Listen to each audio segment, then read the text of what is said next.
শেখ হাসিনার স্লোগান দিয়ে গাজীপুরের পুবাইল থানার হায়দ্রাবাদ গ্রামের তালতলা এলাকায় লাঠি সোটা নিয়ে মহড়া দিয়েছে ছাত্রলীগ।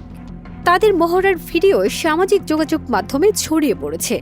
এ নিয়ে চলছে ব্যাপক আলোচনা ও সমালোচনা। ছড়িয়ে পড়া ভিডিওতে দেখা যায় ৩৯ নং ওয়ার্ড ছাত্রলীগের সাধারণ সম্পাদক আলামিন মণ্ডল হাতে লাঠি নিয়ে মহড়ার নেতৃত্ব দিচ্ছেন। লাঠি হাতে তাকে অনুসরণ করছেন বেশ কিছু কর্মী।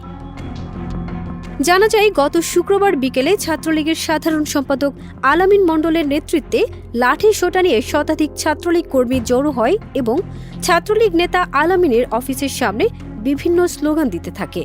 তাই আশেপাশে সব জায়গায় আতঙ্ক ছড়িয়ে পড়েছে। তবে স্থানীয়রা বলছেন, গোপালগঞ্জের পর পুবাইলের হায়দ্রাবাদ গ্রামে ফ্যাসিবাদের দোসররা শক্তি জানান দেওয়ার চেষ্টা করেছে।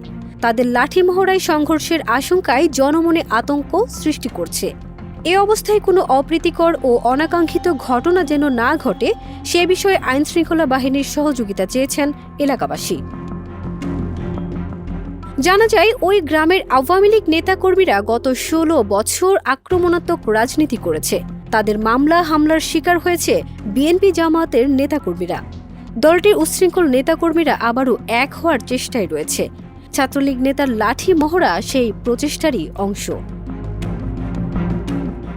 অভিযুক্ত ছাত্রলীগের সাধারণ সম্পাদক আলামিন মণ্ডলের সঙ্গে এই বিষয়ে তার বক্তব্য জানতে ফোনে যোগাযোগের চেষ্টা করলেও সংযোগ পাওয়া যায়নি।